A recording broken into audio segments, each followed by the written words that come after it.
नमस्कार दोस्तों, मेरा नाम है शुभम त्रिपाठी और आप देखना चालू कर चुके हैं आपका अपना यूट्यूब चैनल एडू भारत। ठीक है, जैसा कि हमने आपसे प्रॉमिस किया था कि हम बिहार स्पेशल की क्लासेस स्टार्ट करने वाले हैं और ये इस श्रृंखला की दूसरी कक्षा है। ठीक है, और हाँ, एक जो कल हमसे थोड़ी सी भूल हुई थी, हमने फ्लो में बिहार के राज्यपाल राजेंद्र आर्लेकर जी को बता दिया था। हालांकि अभी वर्तमान में आरिफ मोहम्मद खान साहब हैं। ठीक है, कौन है? आरिफ मोहम्मद खान साहब।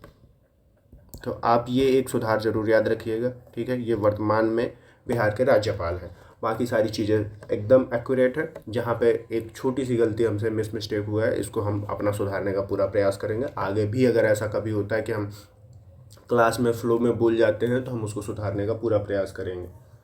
ठीक है, चलिए हम आगे बढ़ते हैं। देखिए, कल की जो क्लास हो चुकी है उससे आगे जाएंगे। ज़्यादा समय ना बर्बाद करते हुए, आप जान रहे हैं कि ये कैसी क्लासेस हैं, क्यों क्लासेस हैं। यदि आप नहीं समझ रहे हैं तो एक छोटा सा 9 मिनट का एक वीडियो पड़ा है इसी चैनल पे। ठीक है, उसमें हमने समझा रखा है कैसे क्या करने का है, तो आप उसको देख सकते हैं। चलिए आगे बढ़ते हैं। तो देखिए, बिहार का जनसंख्या एवं नगरीकरण, बिहार में जनसंख्या एवं नगरीकरण। अब देखिए, आप इस चार्ट से ही जनसंख्या और नगरीकरण की लगभग अधिकतम चीज़ें जान जाएंगे जो पूछता है पेपर में। ठीक, ज़्यादा एक्स्ट्रा पढ़ने की जरूरत नहीं, सिर्फ इसी चार्ट से 14-15 चीज़ें हैं जिनसे क्वेश्चन बनते हैं, वो आप देख सकते हैं। तो चलिए हम यहाँ से शुरू करते हैं। तो न्यूनतम जनघनत्व तो कहाँ पे है? तो आप जानते हैं बिहार के राज्य कैमूर में न्यूनतम जनघनत्व है। कितना है? 488 प्रति वर्ग 488 व्यक्ति प्रति वर्ग किलोमीटर। ठीक है, फिर देखिए सबसे ज़्यादा जनघनत्व कहाँ पे है? तो आप देख रहे हैं सर्वाधिक जनघनत्व जो वाला जो जिला है बिहार में, वो कौन सा है? तो वो है शिवहर। अब यार, शिवहर जो बना है ये सबसे नया जिला बना हुआ है। ठीक, सॉरी, ये शिवहर जिला जो है ये सबसे छोटा जिला है। सबसे नया तो अरवल है, गलती से मैं यहाँ पे बोल रहा हूँ, भूल गया शिवहर को। शिवहर जो है ये सबसे क्षेत्रफल की दृष्टि से आप देखेंगे सबसे छोटा जिला है। अगर सबसे छोटा क्षेत्रफल में है तो यहाँ पे जनसंख्या ज़्यादा हो जाएगी। इसी वजह से यहाँ पे आप अगर देखें, हालांकि ये कोई रीज़न नहीं होना चाहिए, पर आप इस तरह से एक रिलेशन बैठा सकते हैं कि हाँ ये छोटा है तो यहाँ पे जनघनत्व तो ज़्यादा होगा। ठीक है, यहाँ का जनघनत्व जो है वो 1880 व्यक्ति प्रति वर्ग किलोमीटर है। ठीक, फिर हम आगे अगर चलते हैं कि सर्वाधिक अनुसूचित जनजाति किस जिले में रहती हैं, तो सर्वाधिक अनुसूचित जनजाति पश्चिमी चंपारण में है। अब हम देखते हैं न्यूनतम अनुसूचित जनजाति किस जिले में है, तो न्यूनतम अनुसूचित जनजाति खगड़िया जिले में है। ये देखिए, न्यूनतम अनुसूचित जनजाति खगड़िया जिले में। ठीक, अब हम देखते हैं सर्वाधिक जनसंख्या किस जिले में है और सबसे ज़्यादा शहरीकरण किस जिले का हुआ है, तो ये पटना है। सबसे ज़्यादा जनसंख्या पटना में है और सबसे ज़्यादा शहरीकरण भी पटना का हुआ है। अब देखते हैं सबसे कम जनसंख्या कहाँ है, तो पटना के पास ही एक ज़िला है शेखपुरा, जिसकी सीमा पटना से बिल्कुल नहीं लगती है। ठीक है, बीच में क्योंकि आ जाता है नालंदा। तो यहाँ पे सबसे न्यूनतम जनसंख्या है और न्यूनतम शहरीकरण समस्तीपुर का हुआ है, जो भी पटना से सीमा साझा करता है। अब देखिए, एकदम बगल में पटना है, यहाँ पे हाईएस्ट शहरीकरण है, और उसी के बगल में समस्तीपुर है जहाँ पे बिल्कुल शहरीकरण नहीं हो पाया है ढंग से। रीज़न यही होता है कि समस्तीपुर के जितने से ज़्यादा लोग होंगे वो प्रवासित हो रहे होंगे पटना की तरफ, इसीलिए समस्तीपुर का विकास नहीं हो पा रहा उतनी ज़्यादा से। जितनी विकास योजनाएं हैं वो जा रही हैं पटना में।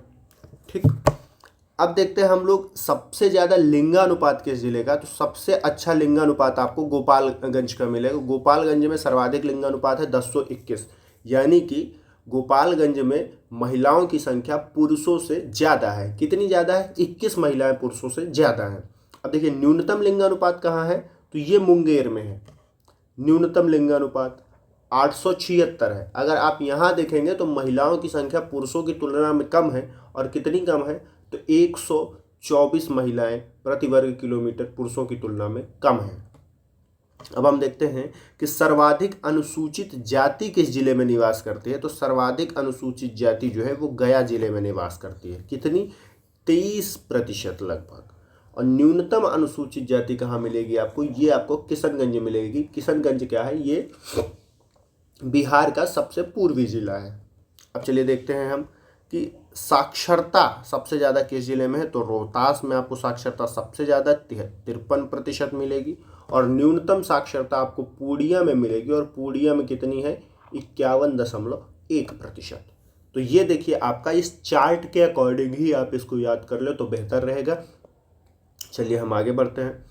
अब देखिए बिहार की जनसंख्या के पैमाने और भारत की जनसंख्या के आंकड़े दोनों साथ साथ में पैरेलली हम देखने का प्रयास करेंगे। इन आंकड़ों को आप याद करिएगा और ये पीडीएफ मैं टेलीग्राम ग्रुप पर आज ही पोस्ट कर दूंगा इस वीडियो को के डलते ही। तो उसके बाद आप इसको टेलीग्राम से डाउनलोड करके या किसी दुकान से प्रिंट आउट करवा के निकलवा सकते हैं और इससे पढ़िए, ठीक है। तो देखिए कुल जनसंख्या जो बिहार की है वो कितनी है, तो 10,40,99,452। और वहीं भारत की अगर हम जनसंख्या देखें तो ये है 1,21,08,54,977। अब बता दें हम कि ये जनसंख्या के जो आंकड़े हैं ये 2011 के अनुसार हैं और वर्तमान में चल रहा है 2025। लगभग 14 साल बाद ये आंकड़े काफ़ी बदल गए होंगे। नई जनसंख्या आंकड़े जो है 2027 तक आ पाएंगे। तब तक आपसे एग्जाम में अगर पूछेगा तो इन्हीं आंकड़ों को पूछेगा। सॉरी। अब देखिए पुरुष जनसंख्या जो बिहार में है वो कितनी है, 52.14% है। और यदि भारत का आंकड़ा देखें तो भारत में ये 51.54% है। वहीं पे महिला जनसंख्या की बात करें तो बिहार में ये 47.86% और भारत में ये 48.46%। यदि साक्षरता देखिए, अब ये महिला पुरुष वाला आंकड़ा कम पूछता है लेकिन साक्षरता का आंकड़ा बहुत ज़्यादा पूछा जाता है। तो बिहार की जो औसत साक्षरता है वो 61.8% है। वहीं भारत की औसत साक्षरता कितनी है, तो ये 74.04% है। यदि हम ग्रामीण जनसंख्या की बात करें तो बिहार में 88.7% जनसंख्या ग्रामीण है। वहीं यदि हम भारत की बात करें तो ये 68.8% है। हाँ, यहाँ आप एकदम क्लियर डिफरेंस दे सकते हैं कि भारत के औसत से बिहार का औसत ग्रामीण जनसंख्या में कितना ज़्यादा है, 20% लगभग, 68 से 88। शहरीकरण आप देखेंगे बिहार में बहुत कम हुआ है, 11.3% जनसंख्या ही शहरीकृत है। वहीं भारत की अगर हम बात करें तो यहाँ पे 31.2% जनसंख्या शहरीकृत हो चुकी है। कुल महिला साक्षरता 51% है बिहार में। वहीं भारत की यदि बात करें हम तो यहाँ पे 65% महिलाएं साक्षर हैं। कुल पुरुष साक्षरता की बात करें तो बिहार में 71% पुरुष साक्षर हैं, जबकि महिलाएं जबकि भारत की बात करें तो भारत में 82.14% पुरुष साक्षर हैं। वहीं यदि हम ग्रामीण साक्षरता की बात करें तो बिहार में 59% ग्रामीण साक्षर हैं, जबकि भारत में 67% ग्रामीण साक्षर हैं। कुल शहरी साक्षरता में यदि हम देखें तो बिहार में 76.9% शहरी जनसंख्या साक्षर है। यानी कि यहाँ पे भी आप देखेंगे लगभग 23% शहरी निरक्षर हैं अभी भी बिहार में। वहीं भारत का औसत यदि हम देखते हैं तो 84% शहरी जनसंख्या भारत में साक्षर है। लिंगानुपात की बात करें तो बिहार का लिंगानुपात 918 है, जबकि भारत का लिंगानुपात 943 है। यानी कि आप देख सकते हैं कि बिहार का लिंगानुपात भारत के लिंगानुपात के औसत से कम है। तो इस तरह के स्टेटमेंट बेस्ड यहाँ से क्वेश्चन बनाए जा सकते हैं कि हाँ, वो बोलेगा कि बिहार का लिंगानुपात भारत के लिंगानुपात से ज़्यादा है, आप फंस जाएंगे।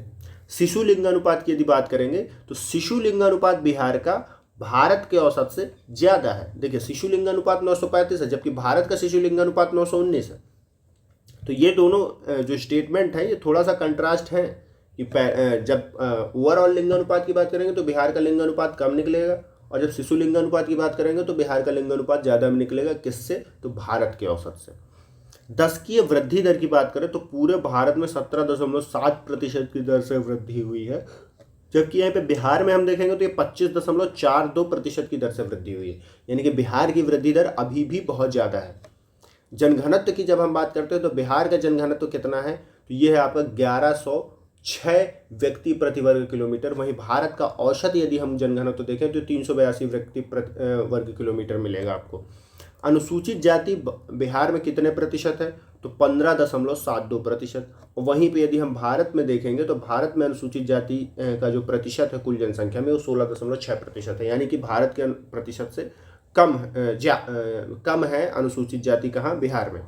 वहीं पे अनुसूचित जनजाति भी देखें तो भारत में 8.6% है, जबकि बिहार की जनसंख्या का केवल 1.3% ही अनुसूचित जाति बिहार में निवास करती है। अब देखिए ये सारे फैक्ट वही फैक्ट हैं जो हमने पहले आपको दिखाए थे। यहाँ पे क्या है, 3 जिले दे दिए गए, वहाँ पे सिर्फ एक जिला। अब आप देखेंगे सर्वाधिक जनसंख्या पटना में, पटना से कम आपको मिलेगा पूर्वी चंपारण में और उससे कम मिलेगा आपको मुजफ्फरपुर में। इसी तरह न्यूनतम जनसंख्या सबसे ज़्यादा सबसे कम शेखपुरा में, फिर उससे कम शिवहर में, फिर उससे कम अरवल में। आप देखेंगे साइज के अकॉर्डिंग ये तीनों जिले बहुत छोटे हैं, शिवहर जिसमें से सबसे छोटा है। फिर आप देखते हैं सर्वाधिक साक्षरता कहाँ है, तो सबसे ज़्यादा साक्षरता रोहतास में है, फिर उसके बाद पटना में, फिर भोजपुर। न्यूनतम साक्षरता में आप देखेंगे तो सबसे कम पूर्णिया में है, फिर सीतामढ़ी में, और फिर कटिहार में। फिर आप देखते हैं सर्वाधिक ग्रामीण जनसंख्या प्रतिशत कहाँ है, तो सबसे ज़्यादा ग्रामीण जनसंख्या आपको समस्तीपुर में देखने को मिलती है। उससे कम जनसंख्या आपको मधुबनी में ग्रामीण रूप से देखने को मिलेगी। और फिर कैमूर।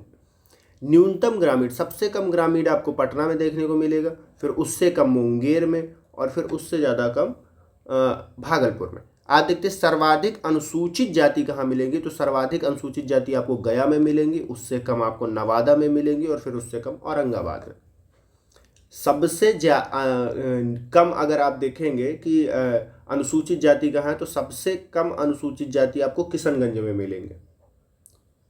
ठीक है, फिर किशनगंज से ज़्यादा अनुसूचित जाति कटिहार में हो, और कटिहार से ज़्यादा भागलपुर में। आप ये पहला जो जिला दिया गया है इसको याद रखिएगा, ये रटना है आपको, क्योंकि मुझे पता है ये बात के तो भूल ही जाओगे आप, लेकिन कम से कम फर्स्ट वाला तो रटा ही होना चाहिए, एकदम जबान पे रहे, यहाँ कोई कोताही नहीं बर्दाश्त की जाएगी। अब आप देखते हैं सर्वाधिक लिंगानुपात गोपालगंज, इसके बाद आप सिवान में और सारण में देखेंगे। आप देखेंगे अगर नक्शे में ये तीनों जिले एकदम अगल बगल हैं, ये जो सारण मंडल है उसके तीनों जिले हैं। देखिए सारण मंडल में कौन कौन से जिले आते हैं, तो ये आपके गोपालगंज, सिवान और सारण। और इस पूरे मंडल का लिंगानुपात बिहार के औसत से बहुत अच्छा है।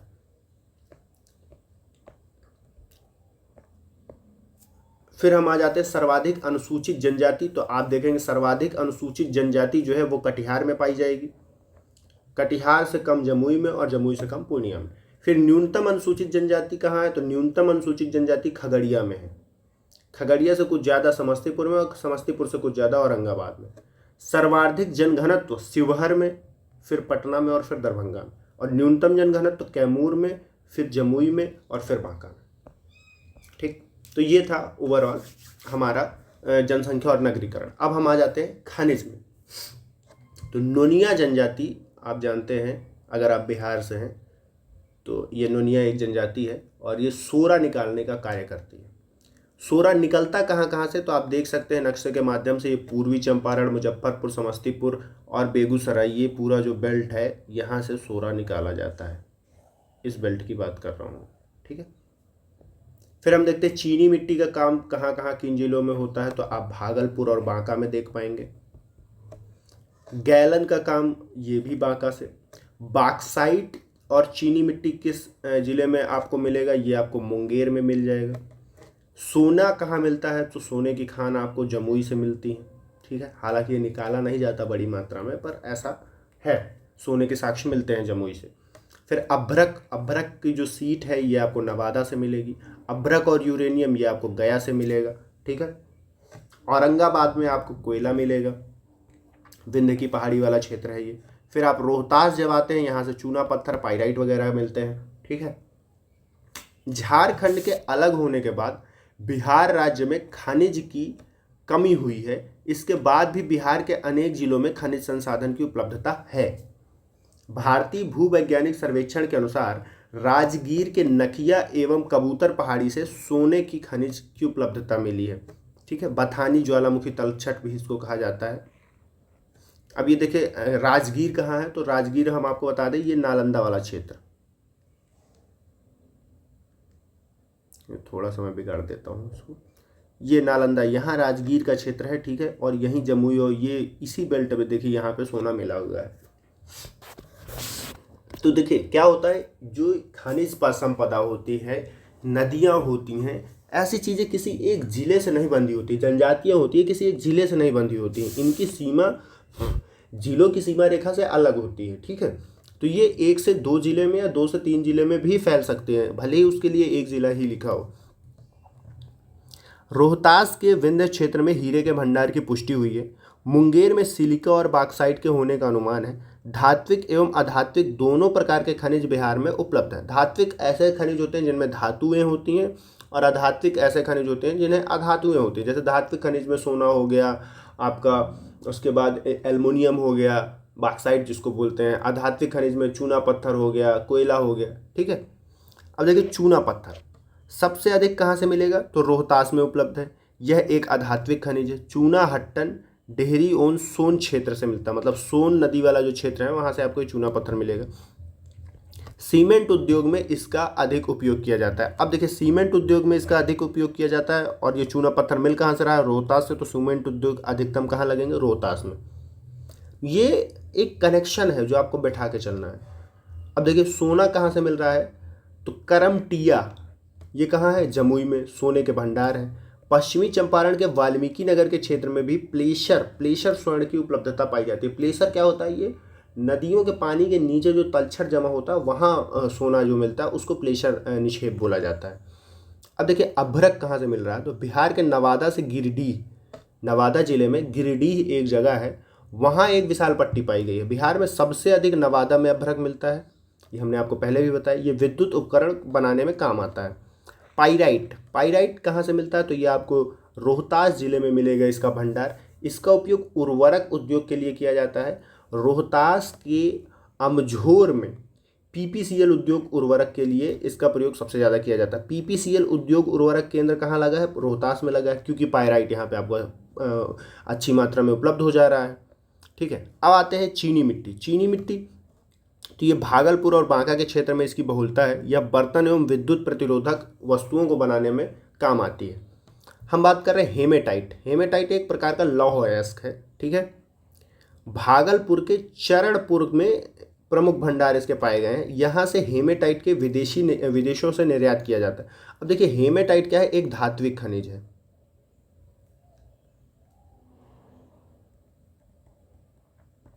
मैं बता दूं आपको कि ये किस तरह से, ये हेमेटाइट इधर साइड पर अगर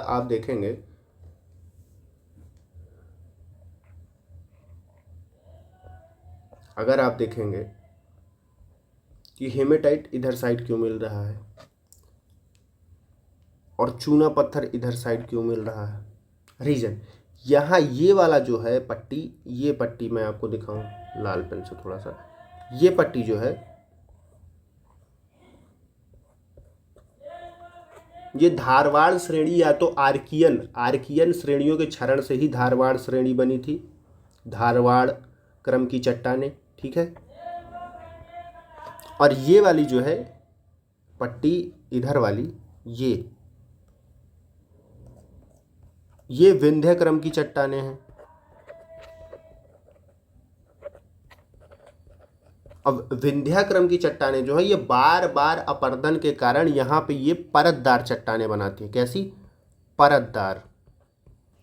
ठीक है, परतदार चट्टानें क्या होती है, ये मोस्टली ऐसी खनिज होती हैं जो अधात्विक होती हैं।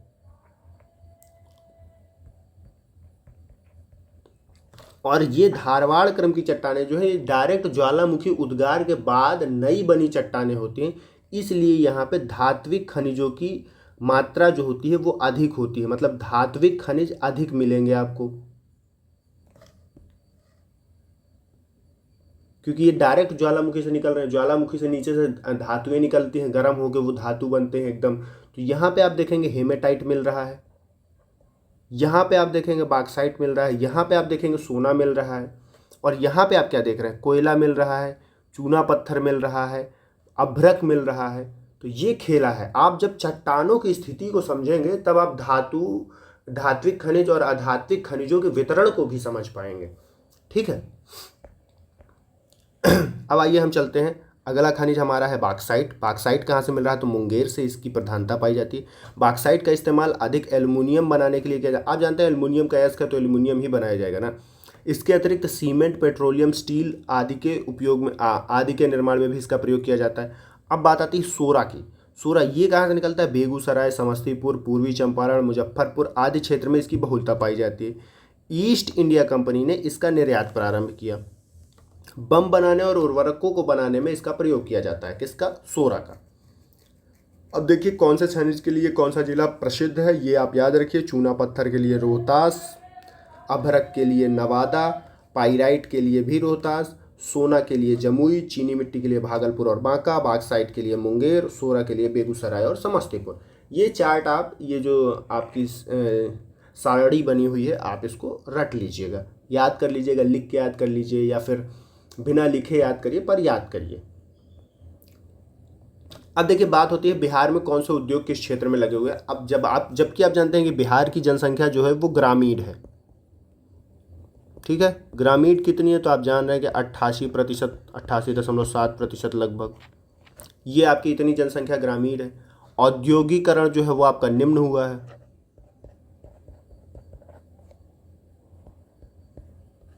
औद्योगिकरण निम्न है।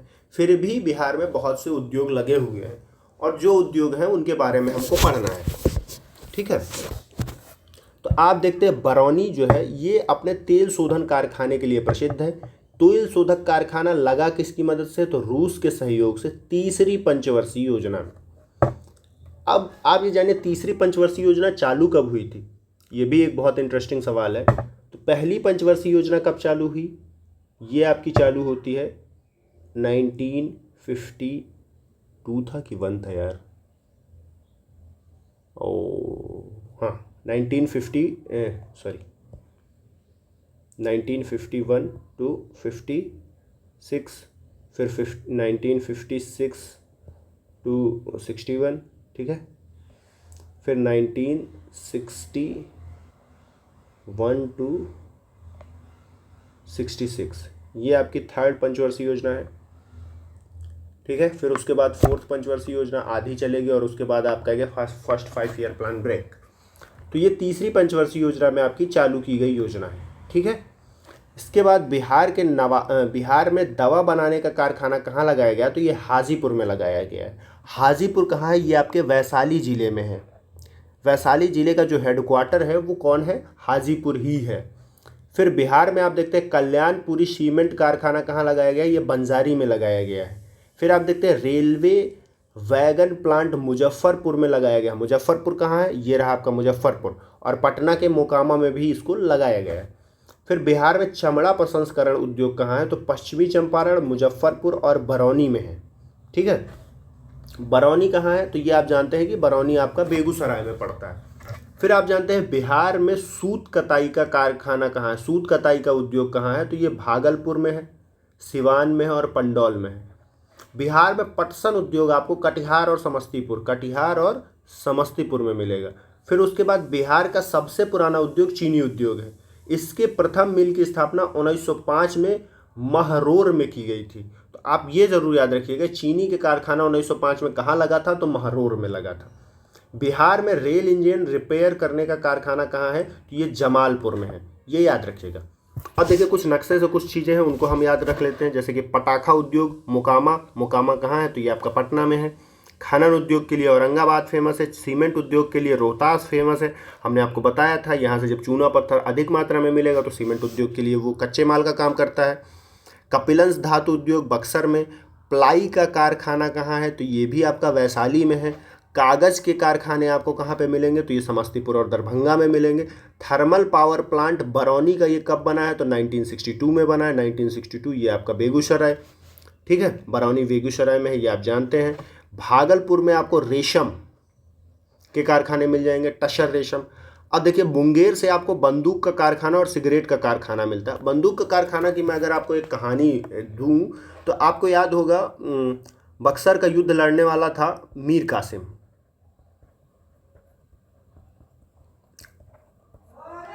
और जब प्लासी का युद्ध हुआ उसके बाद मीर जाफ़र शासक बना। मीर जाफ़र ने जब मीर जाफ़र से ज़्यादा संतुष्ट नहीं थे, उन्होंने मीर जाफ़र को हटा के मीर कासिम को बना दिया। लेकिन अंग्रेज़ों के शोषण से बचने के लिए मीर कासिम ने अपना राजधानी परिवर्तन किया था और उसने मुंगेर में शस्त्रागार की भी स्थापना की थी। शस्त्रागार मीर कासिम ने मुंगेर में बनाया था जिससे कि वो अंग्रेज़ों से रिटेलिएशन कर सके। तो इस बंदूक के कारखाने को आप वहाँ से कनेक्शन कर सकते हैं कि हाँ ये पुराना ही ऐसा शहर है जहाँ पे हथियार वगैरह बनाए जा रहे हैं, ठीक है।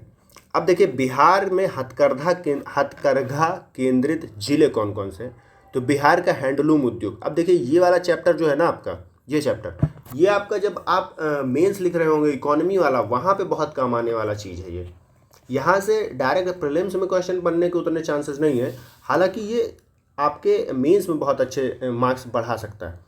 तो बिहार का जो हैंडलूम उद्योग है, बिहार का हैंडलूम उद्योग एक समृद्ध सांस्कृतिक धरोहर का हिस्सा है। हैंडलूम सर्वेक्षण के अनुसार राज्य में 3.6 लाख बुनकर हैं, 3.66 लाख, ठीक है, जिनके पास 77,000 हथकरघे हैं। प्रमुख जिले हथकरघा उद्योग में कौन कौन से हैं? तो भागलपुर, नालंदा, सिवान, मधुबनी, सीतामढ़ी। फिर उसके बाद आप देखते हैं लोकप्रिय उत्पादों में, तो बिहार शरीफ का जो क्षेत्र है, बिहार शरीफ ये नालंदा वाला क्षेत्र है, ठीक है नालंदा का ही दूसरा नाम है। तो मल्टी कलर बेडशीट, ओरिएंटल बुट्टा या पर्दे, बेडशीट यहाँ से बहुत अच्छे बनाए जाते हैं। रांची सीमा डिज़ाइन बेडशीट, टेबल मैट और वॉल हैंगिंग्स। वॉल हैंगिंग्स है, ये देखिए थोड़ा सा लैंग्वेज वाला खेला हो जाता है बिहार के साथ, वॉल हैंगिंग्स हैं ये, ठीक है। उसके बाद मधुबनी में क्या कौन से हैं? तो यहाँ पे साल है, धोती साड़ी की सतह है। फिर भागलपुर क्षेत्र में आप देखेंगे यहाँ पे रेशम उद्योग बहुत अच्छा फलता फूलता है भागलपुर में। और यहाँ पे कौन सा रेशम होता है? तो टसर रेशम होता है। आप देख रहे हैं रेशम स्टील वस्त्र जो है ये अंतर्राष्ट्रीय बाजार में अत्यधिक मांग है। प्रकार टसर, मटका, मलबरी और उंडी के विभिन्न प्रकार के सर्टिंग्स, कोटिंग्स और फिनिशिंग सामग्री बनाई जाती है। भागलपुर से 60,000 करोड़ से अधिक का रेशम उत्पाद निर्यात किया जाता है। आप देखते हैं साड़ी, तसर और मिश्रित तसर की विभिन्न प्रकार की साड़ियाँ यहाँ पे लोकप्रिय हैं। अब हम देखते हैं जिला वाइज कौन से जिलों में कौन से उद्योग चल रहे हैं। भागलपुर में रेशम, कपास, फर्निशिंग कपड़ा, निर्यात उद्योग, रेशम, लेनिन आदि कपड़े का उद्योग भागलपुर में बहुत अच्छा है। फिर हम देखते हैं बांका, बांका भी भागलपुर से सीमा साझा करने वाला जिला है। तो यहाँ पे तसर रेशम, निर्यात योग्य रेशम कपड़ा और कपड़ा। अब मैं आपको एक फैक्ट बता देता हूँ, रेशम की अलग अलग प्रजातियाँ होती हैं और जो टसर रेशम है, टसर, ये सबसे ज़्यादा कहाँ उत्पादित होता है? ये झारखंड में होता है।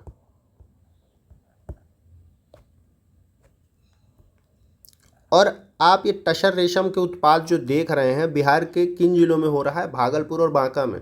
ये दोनों जिले जो हैं ये झारखंड से सीमा साझा करने वाले जिले हैं। और इन दोनों जिलों की जो जलवायु है ये भी आप जानते हैं कि ये बांग्लादेश और पश्चिम बंगाल से सटे हुए हैं, जहाँ पे अधिक वर्षा वाला जिला बन सकते हैं, जहाँ पे अच्छी ठंडी और शीत जलवायु है। तो इसलिए इन जिलों में आपको जूट, रेशम और कपास यानी कि कपड़ा उद्योग बहुत अच्छे से देखने को मिलेगा। फिर आप देखते हैं गया, गया कहाँ है? यहाँ कपास के लंबे कपड़े, बेडशीट, तौलिया आदि बनाए जाते हैं। नालंदा कपास, रेशम, लेनिन साड़ी, बबन बूटी साड़ी और बेड कवर बनाए जाते हैं। नवादा में आपको टसर रेशम, जेंट्स, लेडीज और ड्रेस मटेरियल देखने को मिलेगा। मधुबनी में उत्तम कपास के लंबे कपड़े देखने को मिलेंगे। औरंगाबाद और रोहतास में तौलिया, ऊनी कालीन और ऊनी कंबल। कैमूर में ऊनी कालीन, बनारसी साड़ी। पटना और सिवान में कपास के कपड़े, बेडशीट, सर्टिंग, तौलिया। पूर्णिया कटिहार में जूट बैग, जूट की विस्तृत सामग्री। ये दोनों जिले भी आप देख रहे हैं कहाँ हैं? पश्चिम बंगाल से सटे हुए हैं। पश्चिमी चंपारण साल, मफलर और तौलिया और बेड कवर, क्योंकि जूट बैग आप देखिए पूर्णिया और कटिहार में बन रहे हैं और जूट का सबसे ज़्यादा उत्पादन वेस्ट बंगाल में ही होता है। तो इस तरह से चीज़ों को कनेक्ट करके याद रखेंगे, ज़्यादा फायदा रहता है। अब देखिए कांवर झील कहाँ पे है? तो बेगूसराय में है। ये ऑक्सबो लेक है। सिमरिया बख्तियारपुर झील आपको कहाँ मिलेगी? ये आपको सहरसा में मिल जाएगी। कुशेश्वर स्थान झील, कुशेश्वर झील कहाँ है? तो ये आपकी दरभंगा में है। करकट झील कहाँ है? ये आपकी तेलहर कैमूर में मिल जाएगी। धुआंधार कुंड झील दुर्गावती और राकिम कुंड ये आपको रोहतास में सब मिलेंगे। ककोलत जलप्रपात आपको नवादा में मिलेगा। जगतपुरा झील आपको भागलपुर में मिलेगी। नागी नकटी आपको जमुई में मिलेंगी। ये क्या है? तो ये आपकी रामसर साइट भी हैं, रामसर साइट। ये भी आपका कांवर झील भी रामसर साइट है, रामसर स्थल। घोंघा झील आपको कटिहार में मिलेगी, ठीक है। ये तो झीलों का ओवरऑल था। अब मैं आपको झीलें दिखा देता हूँ। कुशेश्वर झील दरभंगा में, सिमरी बख्तियारपुर झील सहरसा में, फिर आपका घोघा झील कटिहार में, कांवर झील आपका बेगूसराय में। उसके बाद ककोलत जलप्रपात कहाँ है? आपका नवादा में है। जगतपुरा ये आपकी भागलपुर में। फिर वहीं पे करकटगढ़ तेलहर झील ये आपकी कैमूर में मिलेगी। धुआंधार कुंड दुर्गावती, राकिम कुंड ये सब आपको रोहतास में मिलेंगे। जो मैप में था वही यहाँ पे। अब इनके बारे में थोड़ा थोड़ा डिस्क्रिप्शन अगर हम देखें तो कांवर झील बेगूसराय में, ये आप जानते हैं 16 वर्ग किलोमीटर क्षेत्र में फैली है। प्रवासी पक्षियों के लिए बहुत ज़्यादा ये प्रसिद्ध है। 1989 में पक्षी विहार का इसको दर्जा दे दिया गया। 2020 में इसको रामसर स्थल का भी दर्जा दे दिया गया। और ये एक ऑक्सबो लेक है। ऑक्सबो लेक अगर मैं आपको स्थलाकृति समझाऊं तो आप जानते हैं नदियाँ जब अपने वृद्धावस्था में या मध्यावस्था में होती हैं, इस टाइम पे ऑक्सबो लेक बनना चालू होते हैं। मोस्टली ये तब बनते हैं जब वो अपनी वृद्धावस्था में आ जाते हैं। आप देखेंगे नदियाँ जो होती हैं वो ऐसे कुछ बहती हैं, ऐसे, तो ये विसर्प बनाते हुए बहती हैं। और कई बार क्या होता है, नदियाँ इस विसर्प बनाने के क्रम में कटने लगती हैं, और कटते कटते क्या हो जाता है कि वो जब अपना मार्ग बदल लेती है, तो हो सकता है कि वो नदी अगली बार जब बहे तो वो इधर से बह जाए। तो ये वाला जो बो बनेगा, इसी को हम ऑक्सबो लेक बोलते हैं। यहाँ पे जो पानी भर जाता है इसी को ऑक्सबो लेक बोला जाता है। ठीक है। अब देखिए कुशेश्वर स्थान झील, ये दरभंगा के कुशेश्वर स्थान पर स्थित है, नाम से ही फेमस है। तो आप सिर्फ जिला याद रखें कुशेश्वर स्थान। इसके लिए इंपॉर्टेंट ये है कि मत्स्य पालन और व्यापार का एक बड़ा केंद्र है। ठीक है। घोघा झील ये कटिहार में है। ठीक है। आसपास के अनेक छोटी छोटी झीलें हैं, इसमें भी प्रवासी पक्षियों के लिए महत्वपूर्ण है। बिहार का पहला सामुदायिक रिजर्व है ये, तो आप ये जरूर याद रखें, बिहार का ये पहला सामुदायिक, ठीक है, कम्युनिटी रिजर्व जिसको बोलते हैं, ये वो। सॉरी दोस्तों, कुछ तो बेचने वाला आ गया था, उसके साउंड की वजह से आवाज़ डिस्टर्ब हो रही थी। तो आगे चलते हैं हम लोग। ककोलत जलप्रपात ये आपको नवादा ज़िले में मिलेगा। ठीक है। कोडरमा की पहाड़ियों से ये निकलता है। ठीक है। और पर्यटन स्थल के रूप में ये फेमस है।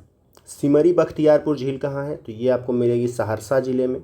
ठीक है। यह भी अनेक झीलों के मिलने से बनती है, जिनमें मुख्यतः जमुनिया, सरदिया, कुमी, फिर से चालू हो गया ये तो, चलिए। नागी नकटी कहाँ पे है, तो आप जानते हैं ये जमुई ज़िले में है, झांझा में। ठीक है। जमुई ज़िले के झांझा में, इसी पर नकटी डैम बनाया गया है। यह बिहार का दूसरा और तीसरा रामसर स्थल है, मतलब नागी दूसरा है और नकटी तीसरा है। ये दोनों नागी और नकटी अलग अलग रामसर स्थल बनाए गए हैं, और ये कहाँ बनाए गए हैं, तो जमुई ज़िले में। ठीक है। सन 2024 में रामसर स्थल के रूप में शामिल किया गया है। अब ये इंपॉर्टेंट है, याद रखिएगा, विक्रमशिला गॉन्गेटिक डॉल्फिन अभयारण्य, ये महत्वपूर्ण है, याद रखिएगा। कहाँ है, तो भागलपुर ज़िले में है। विशेषता, यह अभयारण्य गंगा नदी में स्थित है। यहाँ गंगा नदी की दुर्लभ डॉल्फिन पाई जाती है। यह गंगा नदी के जैव विविधता के संरक्षण के लिए महत्वपूर्ण है। अब इसके साथ आपको एक चीज़ और याद रखनी है, डॉल्फिन शोध संस्थान, डॉल्फिन शोध संस्थान, ये कहाँ है आपका, तो ये आपका है पटना में। महत्वपूर्ण है, रट लीजिएगा। पिछली बार यहीं से क्वेश्चन बना था आपके 70th बीपीएससी में, 70th बीपीएससी में। बहुत से लोग कंफ्यूज हो गए थे इन्हीं दो चीज़ों में, तो इस बार भी बना सकता है, कोई इसकी वो नहीं है कि नहीं बनाएगा, पिछली बार तो पूछ लिया, बिल्कुल बना सकता है। आयोग का जब मन किया, जो किया वो करता है। अब देखिए बिहार में हम वनों को देखने वाले हैं। ठीक है। ये वन ISFR जो ISFR 2023 आया हुआ है, लेटेस्ट 18th ISFR है। यहाँ से क्वेश्चन बार बार बनते हैं, तो यहाँ पे बिहार के और भारत के दोनों आंकड़े हम देखेंगे। ठीक है। अब देखिए बिहार में कुल वनावरण क्षेत्र जो है, वन क्षेत्र जो है वो कितना है, तो ये 7,532 वर्ग किलोमीटर है।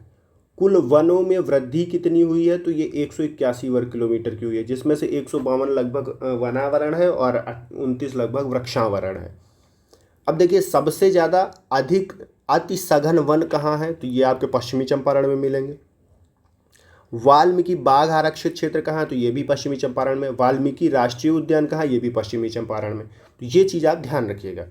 अब देखिए सर्वाधिक वन क्षेत्र और सर्वाधिक वन प्रतिशत कहाँ है, तो ये आपको मिलेगा सबसे ज़्यादा कहाँ, कैमूर में, कैमूर ज़िले में। अति सघन वन, मतलब सघन वन सबसे ज़्यादा पश्चिमी चंपारण में है, लेकिन सबसे ज़्यादा वन क्षेत्र आपको कैमूर में मिलेगा। और सबसे ज़्यादा वन प्रतिशत भी आपको कहाँ मिलेगा, ये भी आपको कैमूर में मिलेगा। मैं आपको एक फन फैक्ट बताता हूँ, कैमूर से के बगल से ही उत्तर प्रदेश का एक ज़िला है सोनभद्र। अगर बात की जाए तो उत्तर प्रदेश का सबसे ज़्यादा वन क्षेत्र कहाँ है, तो वो सोनभद्र में है, और वहीं से बगल में कैमूर है। तो आप ये पूरा बेल्ट, ये विंध्य क्षेत्र है, यहाँ पे वनों की संख्या ज़्यादा है ही। ठीक है। सर्वाधिक खुला वन कहाँ है, तो ये भी कैमूर में ही है। शेखपुरा जिला जो है, यहाँ पे आप देखेंगे सबसे कम वन क्षेत्र है, न्यूनतम वन क्षेत्र है और न्यूनतम वन प्रतिशत भी है। तो ये बहुत अच्छी चीज़ है कि आपके लिए यहाँ पे अलग अलग ज़िले नहीं याद रखने, सबसे ज़्यादा वन कैमूर में सबसे ज़्यादा 1% कैमूर में, सबसे कम वन शेखपुरा में, सबसे कम 1% शेखपुरा में। ठीक है, आगे चलते हैं हम लोग। सर्वप्रथम 1987 में वन रिपोर्ट को जारी किया गया था। उसके बाद प्रति 2 वर्ष इसे भारतीय वन सर्वेक्षण के द्वारा जारी किया जाता है। ये कहाँ है? देहरादून में। देहरादून संस्थान ये कहाँ है? भारतीय वन सर्वेक्षण, ये याद रखना। वन रिपोर्ट 2023 के अनुसार बिहार में 7,532 वर्ग किलोमीटर वन क्षेत्र है, जो कि कुल राज्य के कुल राज्य क्षेत्रफल का कितना है? 8%। तो आपको ये प्रतिशत भी याद रखना है। कई बार ये प्रतिशत पूछता है कि राज्य में जो वन क्षेत्र है वो राज्य का कितना प्रतिशत है, तो ये आपका 8% है। अब देखिए कितना सघन, कितना मध्यम सघन, ये थोड़ा सा याद करने वाला उतना जरूरी नहीं है, फिर भी आप देख लीजिए। अति सघन वन 0.41% है, मध्यम सघन वन 3.49% है, और वहीं पे खुले वन आप देखेंगे तो 4.1% है। ठीक है, वन रिपोर्ट 2021 की तुलना में वन रिपोर्ट 2023 में वनों में जो वृद्धि हुई है, वनों में प्रतिशत वृद्धि जो हुई है वो 2% की प्रतिशत वृद्धि हुई है। ठीक है, तो 2021 से 2023 में जितना वन बढ़ा है, कितना बढ़ा है? तो 181 किलोमीटर स्क्वायर बढ़ा है। ये वृद्धि कितने के बराबर है? तो 2% के बराबर, लगभग 2.06। ठीक है, बिहार में एकमात्र राष्ट्रीय उद्यान वाल्मीकि राष्ट्रीय उद्यान है, ध्यान रखिएगा। बिहार में 2 बाघ आरक्षित क्षेत्र हैं। पहला वाल्मीकि बाघ आरक्षित क्षेत्र, ये तो आपको याद ही है। दूसरा नया बन रहा है कैमूर बाघ आरक्षित क्षेत्र। ठीक है, कैमूर जिले में, तो आप इसको याद रखिएगा। ये प्रस्तावित है, अभी बना नहीं है, दूसरा बाघ आरक्षित क्षेत्र बन रहा है। दिसंबर 2025 तक बिहार में कुल 67 बाघ थे। दिसंबर 2025 नहीं, ये 24 होना चाहिए, सॉरी। फिर भारत में कुल 58 टाइगर आरक्षित हैं। माधव टाइगर रिजर्व जो है ये 58वां बाघ आरक्षित क्षेत्र है जो मध्य प्रदेश में है। रातापानी टाइगर रिजर्व ये 57वां है, 55वां नहीं है, ध्यान दीजिएगा, 57th है रातापानी बाघ आरक्षित क्षेत्र, ये भी मध्य प्रदेश में है। अब आप कहेंगे 56वां कौन सा है? तो 56वां ये गुरु घासीदास है। ये कहाँ पे है? तो ये आपका मिलेगा छत्तीसगढ़ में। फिर उसके बाद अगर मैं बात करूँ 55वां, जो यहाँ पे लिखा हुआ था गलती से, ये दुर्गावती है। और ये आपका कहाँ मिलेगा? ये भी आपको MP में मिलेगा। और आप 54वां जाएंगे, वो अमनगढ़ उत्तर प्रदेश में। ठीक है, ये 55 तक आप याद रखें, कम से कम 4 ठो। फिर उसके बाद भारत में कुल 107 राष्ट्रीय उद्यान है। जो 107वां नया बना है ये सिमलीपाल नेशनल पार्क है, और ये कहाँ है आपका? तो ये आपका उड़ीसा राज्य में है। ठीक है, भारत का 107वां राष्ट्रीय उद्यान है, ये लेटेस्ट अभी ही बनाया गया है। गौतम बुद्ध वन्य जीव अभ्यारण्य कहाँ अवस्थित है? तो ये आपका गया में अवस्थित है, जरूर याद रखिएगा। और ये इसमें आपको चीता, सांभर, तेंदुआ, हिरण आदि जैसे जानवर देखने को मिल जाएंगे। अब आइए देखते हैं बिहार और भारत में वन क्षेत्र का किस तरह से बटा हुआ है, ये भी देखना बहुत इंपॉर्टेंट है। तो कुल वन एवं वृक्षावरण आप देखेंगे, वन और वृक्षावरण बिहार में, तो ये लगभग मिल जाएगा आपको 9,903 वर्ग किलोमीटर। ठीक है, जो बिहार के क्षेत्रफल का कुल कितना है? तो ये बिहार के कुल क्षेत्रफल का आपको मिलेगा 10%, लगभग 10.7%। भारत में ये आपको मिलेगा 8,27,356.95 वर्ग किलोमीटर, जो कि लगभग 25.1% है भारत के क्षेत्रफल का। कुल वनावरण की बात हम करेंगे तो ये लगभग है 7,532 वर्ग किलोमीटर, जो कि क्षेत्रफल का, जो बिहार का क्षेत्रफल है उसके क्षेत्रफल का 8% है। और फिर हम यदि भारत में कुल वनावरण क्षेत्र देखें, यानी कि सिर्फ वन की बात कर रहा हूँ, वृक्षों की बात नहीं कर रहा हूँ, तो ये 7,15,342 वर्ग किलोमीटर है, जो कि लगभग 21.76% है। फिर हम बात करते हैं कुल वृक्षावरण की, ये 2,370 वर्ग किलोमीटर है, जो कि लगभग 2.5% है। और वहीं पे भारत में अगर हम बात करें तो ये लगभग 3% है। कुल वृद्धि यदि हम भारत में जो वनावरण क्षेत्र या वृक्षावरण, कुल वनावरण एवं वृक्षावरण क्षेत्र, उसमें जो वृद्धि हुई है वो 181 वर्ग किलोमीटर है। वहीं भारत में अगर हम देखेंगे तो ये 1445 वर्ग किलोमीटर है। कुल वनों में वृद्धि 151 वर्ग किलोमीटर और कुल वृक्षों में वृद्धि 29 वर्ग किलोमीटर। वहीं यदि हम भारत की बात करें तो भारत में वन जो बढ़े हैं वो 156 वर्ग किलोमीटर और जो वृक्ष बढ़े हैं वो 289 वर्ग किलोमीटर। फिर आप देखते हैं सर्वाधिक वन किस जिले में है बिहार में, तो सर्वाधिक वन आपको कैमूर में मिलेंगे, फिर पश्चिमी चंपारण में और फिर जमुई में। वहीं यदि हम भारत की बात करें तो मध्य प्रदेश, अरुणाचल प्रदेश और छत्तीसगढ़ 3 राज्य हैं। सबसे कम वन कहाँ है तो शेखपुरा में, उससे ज़्यादा अरवल में, उससे ज़्यादा जहानाबाद में। और सबसे कम यदि भारत में वनों की बात की जाए तो चंडीगढ़ और लक्षद्वीप और पुडुचेरी, तीनों यूटी हैं। फिर हम देखते हैं सर्वाधिक वाला जिला कौन सा है। सर्वाधिक वन वाला जिला प्रतिशत के अनुसार, तो यहाँ पे आपको कैमूर, जमुई और मुंगेर ही मिलेंगे। हालांकि पश्चिमी चंपारण हट गया है अब, जबकि आप सबसे ज़्यादा जिले की बात करेंगे तो पश्चिमी चंपारण सेकेंड नंबर पर है। और यदि भारत में राज्यों की बात की जाए तो सबसे ज़्यादा प्रतिशत में मिजोरम में, फिर अरुणाचल प्रदेश में, फिर अंडमान निकोबार में। 2021 की तुलना में वृद्धि वाला जिला, सबसे ज़्यादा वृद्धि किस जिले में हुई है तो भागलपुर में सबसे ज़्यादा वृद्धि की गई है। फिर आपको मधुबनी और पूर्वी चंपारण मिलेंगे। और यदि भारत की बात की जाए तो मिजोरम, गुजरात और उड़ीसा है। अब देखते हैं बिहार में वर्षा किस प्रकार से होती है, किस पैटर्न में होती है। तो आप देख रहे हैं मैप के थ्रू दर्शाया गया है। बिहार का जो ये वाला क्षेत्र है, किशनगंज है ये,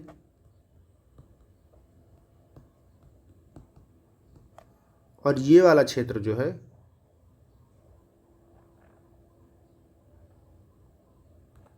ये चंपारण है। सिर्फ चंपारण इसलिए लिख रहा हूँ क्योंकि यहाँ पे कुछ पूर्वी चंपारण का भी भाग आ गया है, ठीक है। तो आप ये ध्यान दीजिएगा, पश्चिमी चंपारण मोस्टली, ये दोनों क्षेत्र 160 सेंटीमीटर से अधिक वर्षा होती है यहाँ पे। मतलब कि ये सबसे ज़्यादा वर्षा वाले क्षेत्र हैं। और आप जानते भी हैं कि जो बिहार का सबसे ज़्यादा वर्षा वाला क्षेत्र है वो किशनगंज है। किशनगंज में सबसे ज़्यादा बारिश होती है। रीज़न ये है कि ये हिमालय की तलहटी पर स्थित है और जो तराई क्षेत्र होता है वहाँ पर बारिश ज़्यादा होती है, पहाड़ों से टकरा के जो बारिश होती है वो वाली बारिश, ठीक। फिर उसके बाद आप देख रहे हैं कि 140 से 160 वाले क्षेत्र ऐसे ही हैं जो तलहटी से जुड़े हुए हैं, और इधर ये पूर्वी क्षेत्र वाला। फिर उसके बाद 120 से 140 वाला क्षेत्र है, ये वाला 120 से 140 सेंटीमीटर वाला, ठीक। फिर 90 सेंटीमीटर से लेकर के 120 सेंटीमीटर वाला ये क्षेत्र रहा आपका, और 100 सेंटीमीटर से कम वाला क्षेत्र ये रहा आपका, ठीक है। अब देखिए इसके बारे में हम यहाँ पे थोड़ा सा देख लेते हैं क्या है। तो बिहार में दक्षिण पश्चिम मानसून से बारिश सबसे ज़्यादा होती है, ये आप जानते हैं। दक्षिण पश्चिम मानसून कौन सा है, ये जो बंगाल की खाड़ी से आता है, ये इधर बंगाल की खाड़ी से आता है और ऐसे पश्चिम बंगाल से घुस के आता है, ये वाली बारिश, ये है दक्षिण पश्चिम मानसून, ठीक। तो भारत में मध्य जून में होता है, मध्य जून से बारिश प्रारंभ होती है। मध्य 8 जून से आप ये समझ लीजिए कि बिहार में 8 जून से लगभग जो मानसून है वो एंटर करता है और 15 जून तक पूरे बिहार तक पहुंच जाता है। बिहार में वर्षा सबसे पहले उत्तर पूर्वी और पूर्वी क्षेत्र में होती है। पठारी क्षेत्र जो है यहाँ का, इसमें सबसे देर में वर्षा पहुँचती है। सबसे अधिक वर्षा जो बिहार में होती है वो जुलाई और अगस्त के महीने में होती है। यदि हम दक्षिण पश्चिम मानसून के आगमन की बात करें तो ये कैसे होता है, जब जेट स्ट्रीम जो होती है वो पहले दक्षिण में रहती है और वो जब उत्तर में शिफ्ट हो जाती है तब ये दक्षिण पश्चिम मानसून उत्तर भारत में एंटर करता है और ये बिहार में भी बारिश कराता है, ठीक है। अब जेट स्ट्रीम क्या है तो मैं आपको थोड़ा सा समझा देता हूँ। जेट स्ट्रीम एक काल्पनिक रेखाएं होती हैं जिन पर हवाएं बह रही होती हैं समताप मंडल के ऊपर। पहले वो भारत का जो नक्शा है उसमें यहाँ पे शिफ्ट होती हैं। अगर मैं भारत का नक्शा सही से बना पाया तो,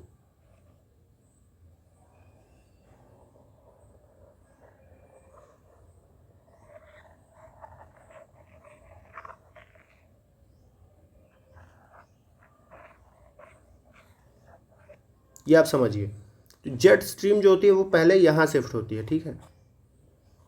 अब आप जानते हैं जैसे ही सूर्य उत्तरायण होता है तो वो सूर्य कर्क रेखा की तरफ झुकना चालू होता है। तो ये जेट स्ट्रीम जो होती हैं, ये वाली जेट स्ट्रीम, ये यहाँ से यहाँ शिफ्ट हो जाती हैं तिब्बत के पठार के ऊपर। तब बारिश जो होती है वो यहाँ एंटर कर पाती है। ये पश्चिम वाला मानसून से यहाँ आती है। यहीं पे तो है आपका प्यारा बिहार, है ना। तो ये समझ लीजिए आप, आपका प्यारा नहीं, हमारा प्यारा बिहार, सॉरी। फिर ये दक्षिण पश्चिम मानसून के आगमन से जेट स्ट्रीम का हिमालय के दक्षिणी भाग से उत्तर भाग की ओर स्थानांतरित हो जाती है, जिसके कारण दक्षिण पश्चिम मानसून एंटर करता है। दक्षिण पश्चिम मानसून का प्रभाव बिहार में मध्य अक्टूबर तक बना रहता है। मध्य अक्टूबर तक बारिश होती है, इसलिए जो वर्षा ऋतु का काल है वो मध्य जून से मिड ऑफ अक्टूबर यहाँ तक माना जाता है, ठीक है। बिहार में प्रायः उत्तर से दक्षिण में, पूर्व से पश्चिम में वर्षा कम होती है, ठीक है। उत्तर से दक्षिण एवं पूर्व से पश्चिम में वर्षा कम होती है, मतलब उत्तर में ज़्यादा होती है और दक्षिण में कम, तो इस हिसाब से, और पूर्व में ज़्यादा होती है और पश्चिम में कम, तो ये दक्षिण पश्चिम वाला कोना होगा, यहाँ पे बारिश कम होगी। इसीलिए आप जानते हैं कि यहाँ पे गया जिला जो है ये सबसे कम बारिश वाला क्षेत्र है, और वैसे भी ये वाला जो बेल्ट है यहाँ पे कम बारिश होती है। हम अब बात करते हैं बिहार के बजट की। बिहार का बजट कौन सा, तो ये 2025-26 के बजट की बात कर रहे हैं हम। एक बार जब करंट अफेयर में आएंगे तब हम दोबारा से ये बजट और बताएंगे आपको, लेकिन यहाँ पे आप रफली एक बार तो देख ही लीजिए। यहाँ से भी आप ये समझिए कि बिहार में जो अगला बीपीएससी का पेपर आप देने वाले हैं, बीपीएससी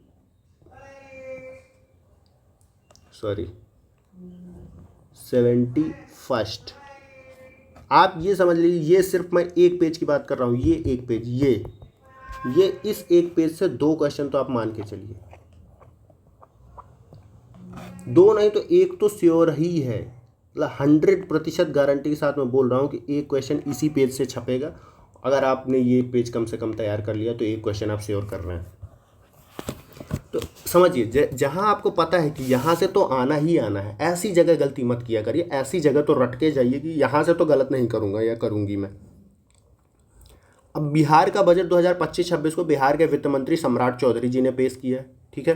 कब पेश किया, 3 मार्च 2025 को। इस बजट का कुल प्रावधान जो है वो 3,16,895 करोड़ रुपए है, ठीक है, जो पिछले वित्त वर्ष 2,79,000 करोड़ रुपए जो था उससे 13.69% अधिक है। तो देखिए आपको यहाँ क्या याद रखना है, ये फैक्ट कि कितने का बजट है, ठीक है। अब पिछली बार से कितना बढ़ा है, दूसरा फैक्ट आपको ये याद रखना है, कितना बढ़ा है, 13.69% अधिक है पिछली बार से। इस बार किन 2 क्षेत्रों को प्राथमिकता दी गई है, तो शिक्षा और महिला सशक्तिकरण को प्राथमिकता दी गई है। तो तीसरा फैक्ट आपको ये याद रखना है। सकल घरेलू उत्पाद, ग्रॉस स्टेट डोमेस्टिक प्रोडक्ट जो है, ठीक है, जो राज्य का जीडीपी होता है जिसको जीएसडीपी बोलते हैं, ये कितना है, तो ये आपका 10,97,000 करोड़ रुपए है। तो आपको ये याद रखना है। पिछले वर्ष से कितना बढ़ गया है ये, तो ये आपका 22% जीएसडीपी में वृद्धि हुई है। तो आपको एक फैक्ट ये याद रखना है। अब देखिए आगे चलते हैं हम। कुल व्यय कितना है, 2,94,075 करोड़ का, ये भी आप याद रख सकते हैं, ठीक है, जो पिछली बार से कम बताया जा रहा है, कितना, 10%। कुल प्राप्तियाँ 2,61,377 करोड़ 357 करोड़ की, जो कि 7% की वृद्धि दर्शाता है। राजस्व अधिशेष, देखिए वहाँ छोड़ के आप ये जरूर याद रखिए, राजस्व अधिशेष कितना है, तो ये 8,831 करोड़ का है। जीएसडीपी में आप देखेंगे तो ये 0.8% का है राज्य के जीएसडीपी का।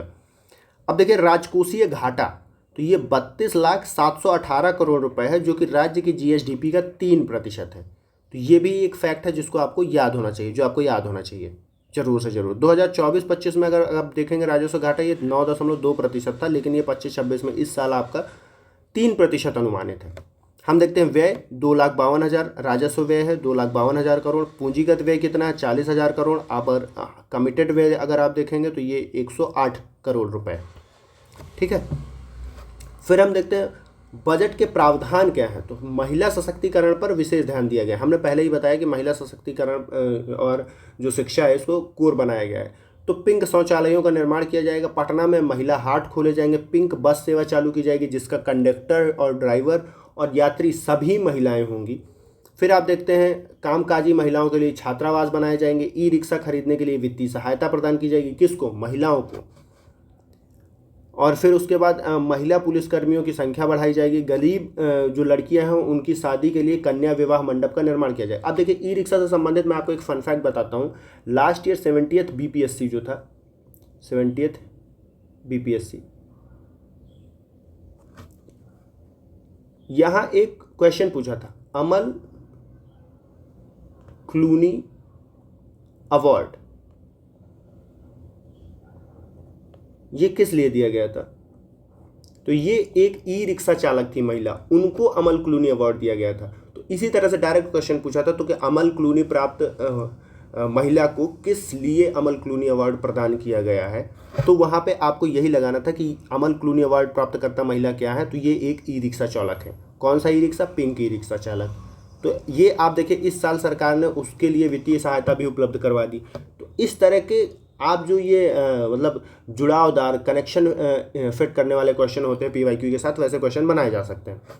फिर आप देखते हैं शिक्षा और सामाजिक कल्याण में छात्रवृत्ति की जो दर है उसको दोगुनी कर दिया जाएगा। SC ST और पिछड़े वर्गों के लिए प्रोत्साहन राशि बढ़ाई जाएगी। फिर हम देखते हैं स्वास्थ्य एवं चिकित्सा सुविधाएं, बेगूसराय में कैंसर अस्पताल का निर्माण होगा, ठीक है। बिहार में 108 नए चिकित्सा केंद्र खोले जा रहे हैं और कैंसर रोगियों के लिए विशेष देखभाल केंद्र की स्थापना की जाएगी। ये आपको बजट में दिखाया गया। अब बिहार का आर्थिक सर्वेक्षण क्या कहता है 2024-25 का, तो ये कह रहा कुल जमा राशि जो है ये 5,27,000 करोड़ रुपए की है, जिसमें से 2,97,000 करोड़ रुपए ऋण के रूप में वितरित किए गए हैं और ऋण जमा अनुपात ये आपका 56.3% है। आप ये फैक्ट याद रखें जरूर। मुख्य आर्थिक संकेतक, आर्थिक विकास दर बिहार में सबसे तेजी से बढ़ने वाले राज्यों में दूसरे स्थान पर है। आप GSDP अगर राज्य की देखेंगे तो ये 23-24 में कितनी है, तो ये आपकी 8,54,000 करोड़ रुपए है, 54,429 करोड़ रुपए, ठीक है। स्थिर मूल्यों पे अगर आप इसको देखेंगे तो ये लगभग आपको मिलेगी 4,64,540 वर्ग किलोमीटर 540 करोड़। अब देखिए स्थिर मूल्य क्या है, ये 2011 के मूल्यों पर गणना की गई है और वर्तमान मूल्यों पर अगर आप गणना करेंगे तो ये लगभग दोगुनी मिलेगी आपको। तो आप इन दोनों को याद रखेंगे, कई बार ये कोई भी वाला पूछ सकता है। वृद्धि दर अगर आप देखेंगे तो वर्तमान मूल्य पर GSDP की वृद्धि हुई है आपकी 14% और स्थिर मूल्यों पर 9.2%। यदि प्रति व्यक्ति आय देखी जाए तो बिहार की, तो वर्तमान मूल्यों पर 66,828 रुपये है और यदि स्थिर मूल्यों की बात करेंगे तो 36,333 रुपये है। तो ये पर कैपिटा इनकम है। आप इन दोनों को याद रखेंगे।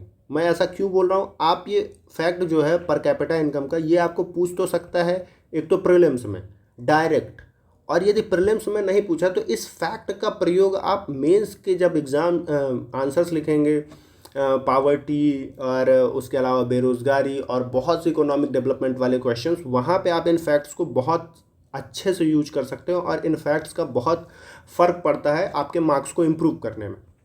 फिर हम देखते हैं सबसे अमीर ज़िला कौन सा है, ये पटना है। सबसे गरीब जिला आपको शिवहर मिलेगा। आप जानते हैं पटना में सबसे ज़्यादा शहरीकरण है, औद्योगिकरण, इस कारण यहाँ पे लोगों का जो पर कैपिटा इनकम है वो भी बढ़ ही जाएगी। फिर हम देखते हैं क्षेत्रीय विश्लेषण। तो ये लास्ट टाइम यहाँ से क्वेश्चन पूछा था कि कृषि क्षेत्र में कितना योगदान है, तो BPSC 17 की बात कर रहा हूँ, BPSC 70वीं BPSC की बात कर रहा हूँ। यहाँ से डायरेक्ट क्वेश्चन आया था कि कृषि क्षेत्र में बिहार की जो अर्थव्यवस्था है उसमें कृषि क्षेत्र का योगदान कितना है। यहाँ से डायरेक्ट क्वेश्चन पूछा जा चुका है लास्ट ईयर। और एक क्वेश्चन केंद्र में किस तरह से ये तीनों क्षेत्रों का बंटवारा होता था वो भी पूछा था। तो 2 क्वेश्चन इस तरह के आए थे, तो आप इसको ज़रूर याद रखें, ठीक है। तो सेवा क्षेत्र में आप देखेंगे GSDP का 58%, उद्योग क्षेत्र में 18% और कृषि क्षेत्र में 24%। ये फैक्ट इंपॉर्टेंट है, रट लीजिए, बनता है क्वेश्चन यहाँ से। फालतू की चीज़ इधर उधर की नहीं बता रहा मैं, जो बनता है, जो बन चुका है, मैं आपको प्रूफ दे रहा हूँ कि हाँ ये क्वेश्चन यहाँ पूछा है। और देखिए क्या होता है कि मैं एक स्टूडेंट ही हूँ, कोई बहुत बड़ा पुराना टीचर नहीं हूँ जिसके पास बहुत सारा एक्सपीरियंस हो। मेरे पास बस इतना एक्सपीरियंस है कि कैसे पेपर को क्लियर किया जा सकता है, कैसे हो सकता है। और ऐसा नहीं कि मेरे पास 3-3, 4-4 साल के मेरे को फैक्ट्स याद है, 3-3, 4-4 साल के क्वेश्चन पेपर से याद है। मुझे 70th BPSC मैंने दिया, मेरा हुआ, मेरे को उसके क्वेश्चंस बहुत अच्छे से याद है। ये इसलिए मैं वहाँ के एग्जांपल्स आपको पुट करके दे पा रहा हूँ। अगर आप बोले कि तुम भाई 76th BPSC का कोई क्वेश्चन क्यों नहीं पुटअप कर रहे हो, मेरे को याद ही नहीं वहाँ कौन से क्वेश्चन पूछा है भाई, नहीं यार, झूठ नहीं बोलूँगा। तो ये जहाँ से यहाँ से बने हैं लास्ट ईयर, मैं वहाँ का आपको पुटअप, लास्ट ईयर आप समझिए लेटेस्ट पैटर्न है ना। पुराने पैटर्न के अगर मैं याद करके ला भी दूँ तो भी उससे फ़ायदा इतना होगा नहीं। हालांकि आपको मैंने पहले भी बताया कि हम लोग क्वेश्चन सीरीज एक चालू करेंगे अभी 5 से 6 दिन बाद, ठीक है। उस क्वेश्चन सीरीज में मैं पुराने क्वेश्चंस जो आए हुए हैं आयोग के, मैं सारे करवाऊंगा और हर एक सब्जेक्ट के करवाऊंगा। चलिए आगे बढ़ते हैं। शिक्षा जो है, शिक्षा में आप देखेंगे साक्षरता दर कितनी है बिहार की, तो ये 74%। अब ये आप कहेंगे 74% कैसे बता रहे हो गुरु, इससे पहले तो आपने 61 बता रखी है। तो ये वर्तमान की है, ये आर्थिक सर्वेक्षण बता रहा है। ये 2011 के जनगणना के आधार पर साक्षरता दर नहीं बताई जा रही है, ये आपके आर्थिक सर्वेक्षण 2024-25 के अकॉर्डिंग बताई जा रही है, ठीक है। FY 25 के अकॉर्डिंग ये बताई जा रही है, ठीक है। फिर हम देखते हैं प्राथमिक शिक्षा में नामांकन दर कितना है, तो 95% है। ये बहुत अच्छा आंकड़ा है। वित्तीय प्रबंधन आप देखेंगे राजस्व, तो कुल राजस्व कितना हुआ है, तो 2,26,798 करोड़ था 23-24 में। फिर राज्य का कर राजस्व कितना था, तो 16,73,012 करोड़ था। केंद्रीय राज्यों में राज्य का हिस्सा 90,590 करोड़ रुपए, केंद्रों से अनुदान 2,500 करोड़ रुपए। ये इतने सारे फैक्ट याद करने की ज़रूरत नहीं है, क्योंकि इतने सारे फैक्ट याद होते भी नहीं हैं, पर एक बार आप पढ़ जरूर लीजिएगा। व्यय आप 24-25 में कुल व्यय अगर आप देखें तो ये 2,78,726 करोड़ रुपए। राजस्व व्यय 2,25,677 और पूंजीगत व्यय 53,049 करोड़ रुपए। तो आप इनको एक बार देख लीजिएगा जरूर, ये सारे फैक्ट्स, ये इतने याद नहीं होते, लेकिन हाँ आपको क्या याद रखना है, ये तो इंपॉर्टेंट है, इसको याद ही रखना है, ये तो याद ही रखना है दोनों। जीएसडीपी कितनी है, वृद्धि दर जरूर याद रखना है, पर कैपिटा इनकम जरूर याद रखनी है, ठीक है। ये कितना बिहार का बजट कितना है वो जरूर याद रखना है।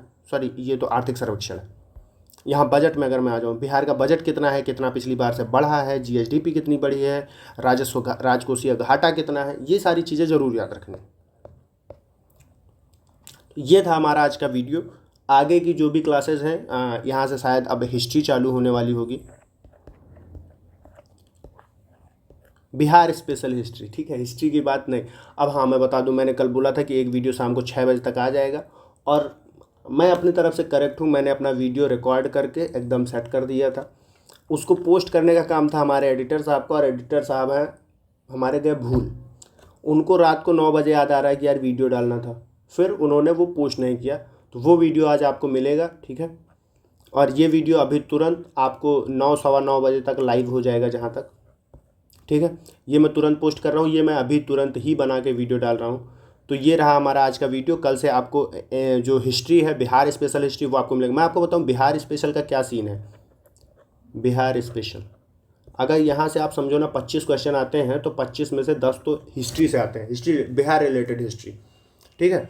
फिर उसके बाद लगभग 6 से 7 क्वेश्चन बिहार की ज्योग्राफी से आते हैं, 6 से 7 क्वेश्चन। और जो बिहार का पॉलिटी, एनवायरनमेंट और करंट अफेयर वाला पोर्शन है, वहाँ से 6 से 7 क्वेश्चन आते हैं। तो ये 7 7 14 10 25, ये लगभग इस तरह का कुछ बनता है। तो आप जान रहे हैं कल से बिहार की हिस्ट्री चालू होने वाली है, और ये बाकी का पोर्शन जो था वो हो गया। बिहार का करंट जो बचा है वो मैं आपको करवाऊँगा, ठीक है, करंट के साथ में, ठीक है। अगर आपको ये वीडियो पसंद आया तो आपको क्या करना है पता है, लाइक, सब्सक्राइब, शेयर। और यदि आप मुझसे पर्सनली जुड़ना चाहते हैं तो मेरी एक आईडी है इंस्टाग्राम पे @त्रिपाठी TRIPATHI। मैं इसलिए बोल रहा हूँ, मुझे स्पेलिंग याद है, पर अगर मैं लिखते टाइम बोलता रहूँगा तो आप क्लियरली उसको टाइप कर पाएंगे, SHUPHAM 0611। ये देखिए, लिखते टाइम कुछ भी लिख देता हूँ मैं। आप मुझसे पर्सनली यहाँ पे जुड़ सकते हैं, अगर आपको कुछ पूछना है पूछ सकते हैं। अदरवाइज मैं मिलूंगा आपको नेक्स्ट वीडियो में। अगर आपको कोई प्रॉब्लम है, आपको कुछ सजेशन देना है, तो आप हमको कमेंट कर सकते हैं, पर्सनली इंस्टाग्राम पर DM कर सकते हैं। धन्यवाद, देखते रहिए। जय हिंद, जय भारत।